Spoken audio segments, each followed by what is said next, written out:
Bom dia, primeiro ano. Tudo bem, pessoal? Vamos lá? Nossa aula de língua portuguesa dessa semana, hein? Hoje, hoje teremos uma aula de revisão. Por que essa revisão é importante? Porque alguns pontos, algumas perguntas que foram realizadas na avaliação, no teste da semana passada, podemos dizer que 60% tiveram dificuldades ou erraram essas questões. Não foram questões de assuntos que já foram passados, já foram estudados, e que vocês no momento, por ansiedade, por nervoso ou por falta de conhecimento ou até mesmo por não ter se preparado para aquela pergunta, para aquela avaliação, tiveram imensas dificuldades em desenvolver aquelas respostas, tá bom? Alguns confundiram e alguns nem sequer tentaram. Passa essa, professor. Então essa passa, professor. Então vamos esclarecer alguns pontos hoje com o objetivo de eliminar essas dúvidas existentes e também aprimorar o conhecimento de vocês. Sei que vocês estão fazendo testes ainda essa semana, né? Hoje tem teste ainda. Tem segunda chamada alguns alunos, então tem alguma pressão ainda de avaliação essa semana, mas quem já estiver mais livre pode assistir essa aula, que com certeza tirará proveito. O primeiro ponto que gerou muita dúvida, que vocês ficaram sem saber algumas vezes quando eu perguntava, diferencie modo indicativo de subjuntivo. O que é o modo imperativo? Então, vamos esclarecer que é a questão do modo verbal. Então, o modo verbal nós temos três formas só, três modos.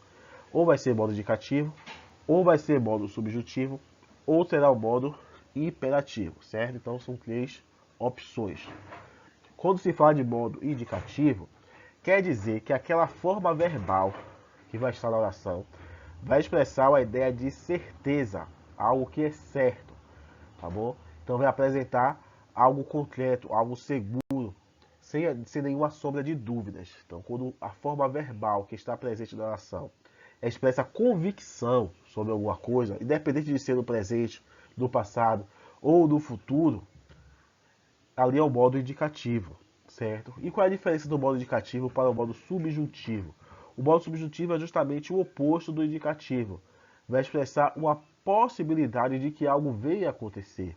Será algo hipotético. Vai apresentar uma dúvida, um desejo, uma incerteza. Então, o modo subjuntivo é o oposto do modo indicativo. Enquanto o modo indicativo é algo real, é um fato seguro de acontecer, o modo indicativo é algo que pode ser que aconteça. Não se tem totalmente a convicção, a certeza de que aquilo irá se concretizar. Além desses dois modos, nós temos também o modo imperativo, que vai expressar o desejo de uma ordem, de um pedido, um conselho, um convite, ou até mesmo uma ameaça. Então, quando algo é solicitado ou ordenado, aquilo ali é o modo imperativo.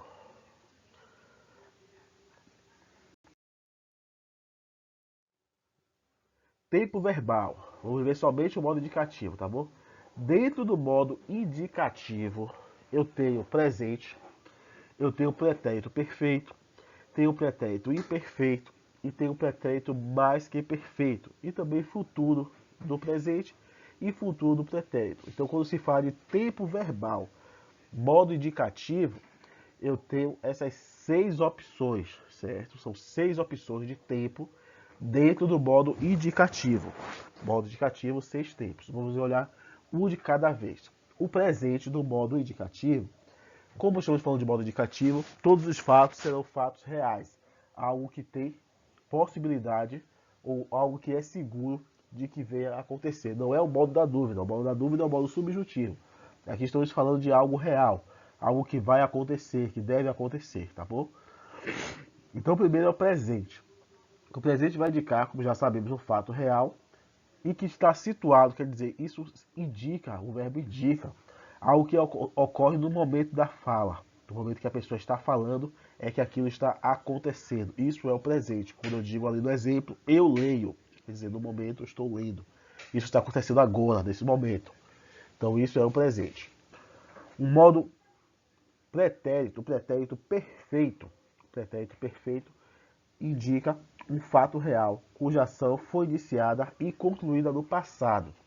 Observe, então ele é perfeito por quê? Porque está no passado, foi iniciado no passado e já foi concluído no passado. Quando eu digo aqui no exemplo, vi e venci. Então tudo isso já aconteceu. Eu não estarei vindo, eu não virei, e eu nem venci e nem verei. Então não vencerei e nem verei. Então não é algo aberto, é algo que já foi terminado. Vi e venci. Tudo isso aconteceu no passado. Não há diferença agora. Pretérito imperfeito, vai indicar uma ação real que foi iniciada no passado, mas que não foi concluída. Ou era uma ação que costumava acontecer somente no passado. Quando morava em São Paulo, quer dizer, é o meu passado, eu morava em São Paulo, ação em aberto ainda, um passado costumeiro de acontecer, não moro mais em São Paulo, mas morava em São Paulo, sentia falta do sossego. Então aqui eu tenho duas formas verbais, o sentia em aberto e o morava também em aberto. Então isso é imperfeito. Perfeito, pretérito perfeito, a ação começa e termina no passado. A ideia do verbo é essa. Já o imperfeito, a ação fica no passado em aberto ainda. Já o pretérito mais que perfeito, que é utilizado somente na linguagem erudita, isso quer dizer que não é comum no dia a dia utilizarmos, são pessoas eruditas em situações talvez de uma audiência, talvez uma questão diante do presidente, diante de um senador, diante de um juiz, que a pessoa vai se utilizar desse tipo de linguagem, não é do nosso dia a dia. O que é que apresenta isso? Vai indicar o fato real, porque isso é modo indicativo, cuja ação é anterior a outra já passada. Então é o passado do passado. Quando cheguei, Mariana já partira. Mariana já partira. Isso quer dizer que Mariana já tinha partido. Então, o passado do passado. Esse é o mais que perfeito, tá bom? Quando falamos de futuro no modo indicativo, eu tenho o futuro do presente e futuro do pretérito. O futuro do presente vai indicar o quê? Situado no momento ou época vindoura. Então aqui o futuro tradicional, como já conhecemos, certo? Quando eu digo você estudará bastante. Então o futuro do presente é basicamente isso, uma ação vindoura, uma ação que ainda irá se realizar. Mas o futuro do pretérito já está situado no futuro, mas também ligado a um momento do passado, ou seja, uma ação conectada com a outra. Por minha mãe, eu estudaria no colégio interno. Então, a ação que fica ainda em aberto, uma possibilidade de que algo venha acontecer. O futuro do pretérito indica justamente isso, algo que está em aberto, que pode vir a acontecer. Por minha mãe, eu estudaria no colégio interno, algo mais hipotético. É a única parte hipotética que tem dentro do tempo do modo indicativo, é o futuro do pretérito, ok? Então esses foram os pontos que eu queria esclarecer para vocês, que gerou muita dúvida na hora das perguntas, ou insegurança em responder. Alguns eu acho que até sabiam e ficavam com aquela vergonha, aquela coisa, e não arriscava. Ah, passa essa, professor. Para não falar nenhum verbo e que pudesse acertar ou não. Ficaram com mais medo de falhar do que de tentar acertar. Atividades, né? Quais são as atividades que nós temos essa semana em língua portuguesa? Vocês vão verificar, ó, vocês vão verificar. Não é para ficar perguntando, professor, falta alguma atividade? Não. Você vai pegar ó, semana de 15, semana de 21, vai olhar no seu caderno, seu módulo, quais são as atividades pendentes. Alguma que você não fez, alguma que você talvez só tenha copiado, alguma que você não enviou e vai mandar para mim. Por quê? Porque daqui a menos de 15 dias estaremos fechando a nota processual e aí vai ser essencial que vocês estejam com tudo em dias para tomar uma boa nota, aquele 4, 4,5, 5, são ótimas notas de processual, tá bom? Beleza, pessoal? Tchau, tchau. Amanhã nossa aula de artes. Até lá.